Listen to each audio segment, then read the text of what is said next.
हैवानियत की सिमत बढ़ना शुरू हो जाती है और ख्वाहिशात की तकमील के तरीके सोचना, मंसूबे बनाना और उन्हें अपनाना ही हासिल ज़िंदगी बन जाता है।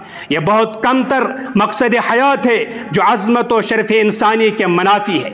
इसमें इंसानी वजूद और सलाहियतों के सही इस्तेमाल की कोई हकीकी तरगीब मौजूद नहीं। लिहाजा इसे निज़ाम ज़िंदगी में अगर कानून का डंडा या हमजहत अखलाक की तरबियत होगी तो लोग अमन सुकून से रहेंगे, वरना जहाँ कानून कमज़ोर और निज़ाम तरबियत मफकूद हुआ वहाँ शर को खैर पर गलबा पाने और इंसान में मौजूद हैवानियत व बहीमियत ज़ाहिर होने में कुछ देर नहीं लगेगी।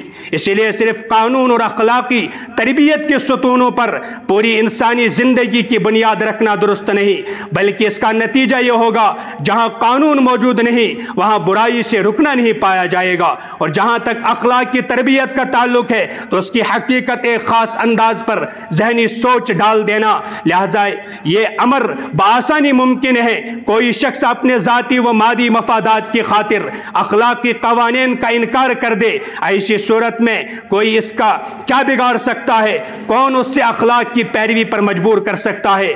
दूसरी तरफ इस्लामी नजरिए हयात है जो खुदा का वजूद तस्लीम करने और आखिरत में आमाल का सिला पाने पर मबनी है, जिसमें दुनिया की फ़ानी ज़िंदगी आखिरत की दायमी ज़िंदगी के लिए खेती की मिसल करार दी गई है। जो दुनिया में बोएगा वही आखिरत में काटेगा। लिहाजा दोनों नजरिए हयात का फ़र्क इस मिसाल से यूँ समझिए कि अखलाक का तकाजा है औलाद को माँ बाप की खिदमत करनी चाहिए। यह अखलाक दो तरह अमल में आ सकता है, एक तो इस्लामी अंदाज में ये खुदा की तरफ से आयद करदा फ़र्ज है, लिहाजा इससे पूरा करना ज़रूरी है वरना खुदा की बारगाह में जवाब देना होगा। ये इस्लामी सोच जब तक जिंदा है तब तक खिदमत वालिदैन के लिए लाजमी मुहर्रिक होगी, और मुसलमान जब तक मुसलमान है वो बारगाह इलाही में इसकी जवाबदेही का इनकार नहीं कर सकता। इसके बरअक्स माँ बाप की खिदमत सिर्फ अखलाक पर छोड़ दे तो लादीन माशरे के लोग अपनी लादीनियत पर रहते हुए जो कुछ इस वक्त कर रहे हैं वो ये कि बूढ़े माँ बाप को ओल्ड एज में दाखिल करा के और माहाना या सालाना मुलाकात करके खुद को बड़ी जिम्मा समझते हैं और बज़बान हालिया कहते हैं हम अपना आराम और सुकून और मौजो मस्ती इन बूढ़ों की खांसी और चिड़चिड़ेपन की नज़र नहीं कर सकते। उन्होंने अगरचे हमें पाला है लेकिन हम उनके पालने से माजरत खा हैं। उन्होंने हमारी खातिर रातें जागी है लेकिन हम उन पर अपनी रातों के मज़े कुर्बान नहीं कर सकते। उन्होंने कमा कर हमें ज़रूर खिलाया है लेकिन हमारा पैसा बीवी महबूबा और बच्चों ही पर खर्च हो सकता है।